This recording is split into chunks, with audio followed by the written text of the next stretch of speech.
大家知道吗？后续我们再也没有机会看到《兰亭集序》的真迹，它被誉为天下第一行书。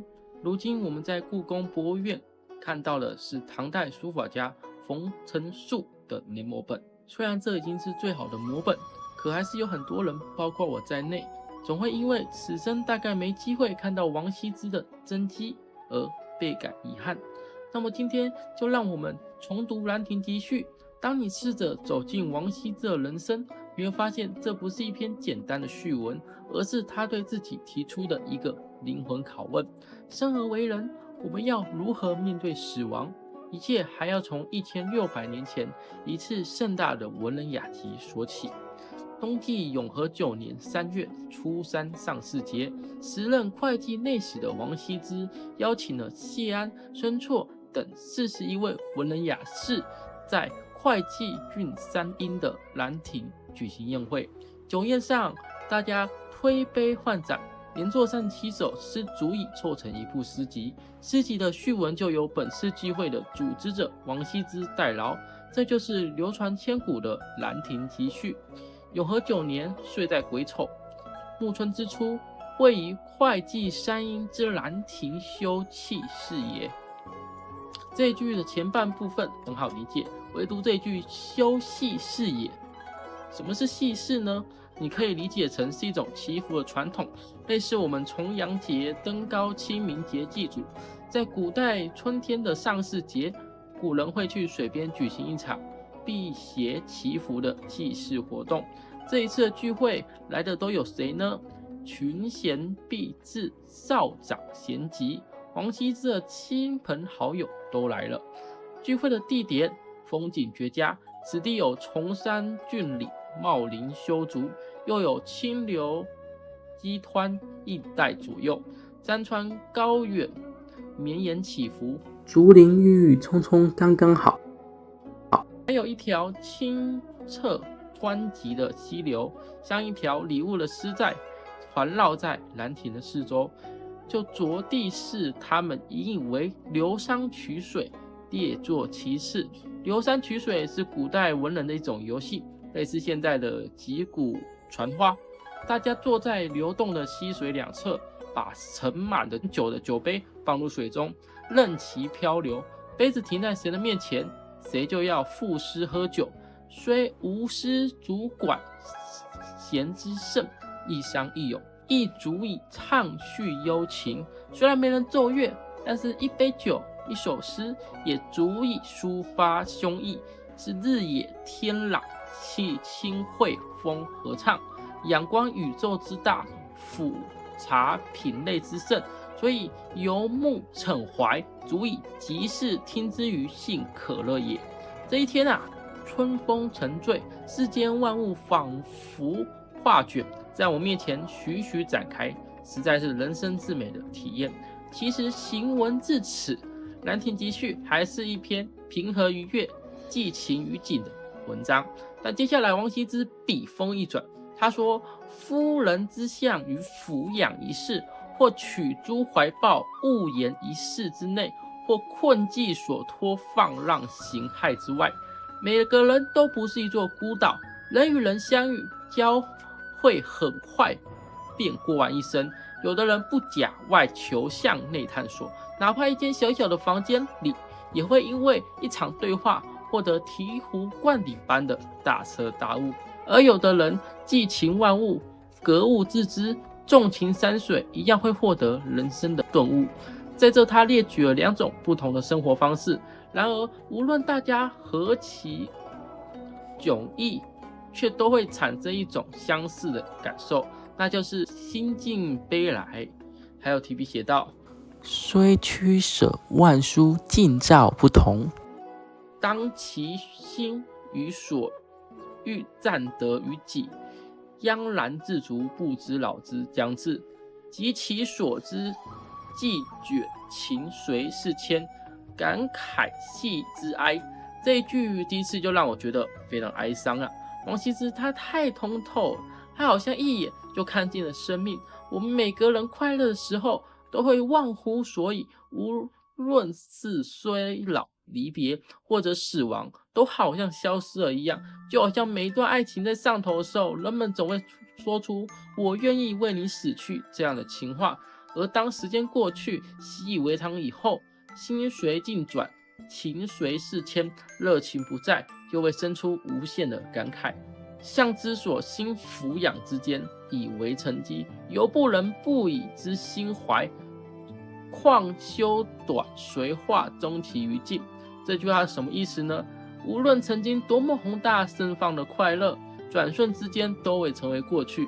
更何况我们的生命长短全凭造化，最终每个人都要走向那个不可避免的结局，都会死，都会走进那个温凉的凉夜。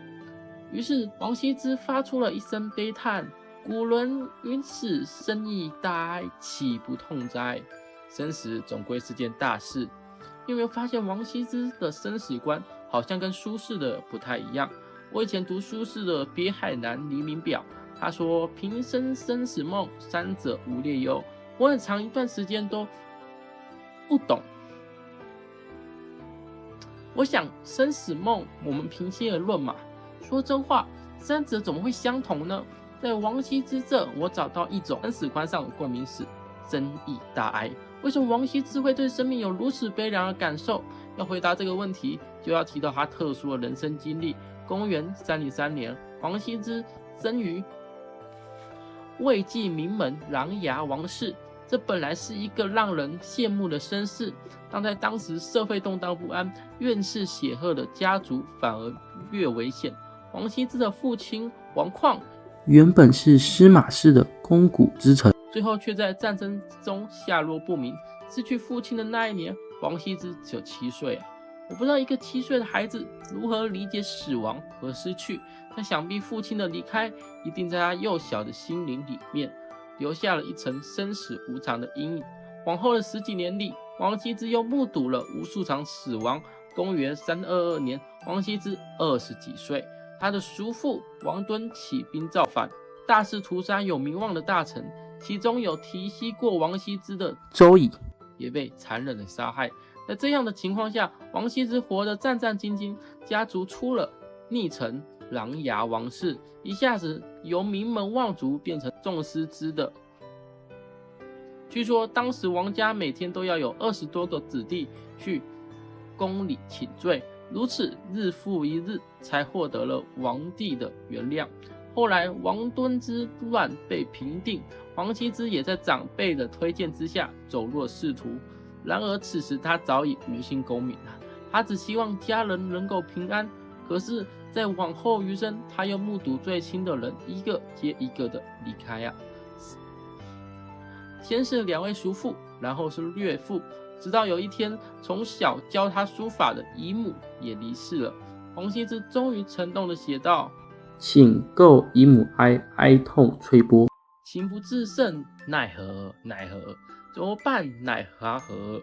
死亡就像一个乌云，行踪不定，但是避无可避。据说王家的祖坟还曾在战争中被损毁多次，如此种种无一不说明人生指向死亡，死亡又指向虚无。旗下《兰亭集序》诗时，王羲之已经51岁了。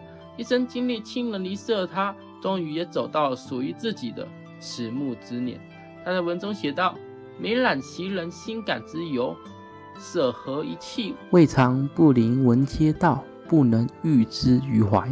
意思是每一次阅读古人的文章，一旦发现跟自己相似的感受，就会非常的哀伤，但又说不清为什么悲伤。事到如今好像也懂了。他说：故知一死生为虚诞，其蓬桑未忘作，后知是今亦犹今之事，习悲夫啊！生死等同是一种多么荒诞不经的看法。生死啊，要如何等同呢？后人看今天，就像今天我们回望古人一样，这是多么悲伤的故事啊！这王羲之提出了一个人人都无法逃避的问题：面对死亡和虚无，我们要如何面对？在他前半生出于家族使命走上了仕途，但他其实无比厌恶浑浊的官场。就这样，他纠结着，抗拒着，他卷不动又躺不平，直到了51岁。蓦然回首才发现剩下的时间已经不多了。现在我们再来看看《兰亭集序》，那些悲伤的文字其实是一种觉醒，因为从此以后，王羲之毅然决定他要为自己而活。2年后，他称病辞官，成了琅琊王氏第一的威隐之人。据说他专门来到了父母的坟前立誓，说如果自己再去做官，就天地不容，礼法不容。于是53岁的王羲之重获新生，虽然此时距他去世仅剩6年。我经常会升起一种对古人的同情，因为身为现代人的我们，站在上帝视角，已经知道了王羲之的结局。可是当时的他呢？他知道自己只剩下6年的生命了吗？他知道只有这6年了吗？有的时候我很庆幸，还好王羲之他有这6年。他约3、5好友游遍了名山大川，后来又归隐在家。他种桑树，种果树，等到果子成熟了，王羲之就会和儿子们一起抱着小孙子在果园里面摘果子吃，天伦之乐莫过于此。他也终于有时间好好写他爱的书法了，像《平安帖》、《河卢帖》、《凤举帖》等等作品，都是这个时间内完成的。直到现在，我们依然可以欣赏这些书帖的艺术之美。正所谓青史成灰，文字不灭。当他把生活过得充实而饱满，自然就不会心境悲来，陷入虚无。他甚至感慨说：“我足当以乐死。”意思是这样活着，即便有一天我死了，也是快乐的。在《兰亭集序》的结尾，他说：“故列叙时人，入其所述。虽是书是意，所以心怀其志意也。后知然者亦将有感于诗文。”后世的君子看了这篇文章，想必也是心生感慨吧。我不知道我的理解是不是正确的，但读完全文呢，就好像1600多年前王羲之此刻正站在我的摄影机头后面，微笑的看着我讲述他的故事。现在我们再回到王羲之的那个问题，生而为人，我们应该如何面对死亡？我想他的答案大概是，请用尽全力去体验、去记录、去活着、去绽放，直到死亡的那一天，你可以笑着闭上眼睛，对自己说：“我的人生不虚此行。”就像史铁生在书里写：“我一直要活到我能够坦然赴死，你能够坦然送我离开，此前与你我毫不相干。”谢谢。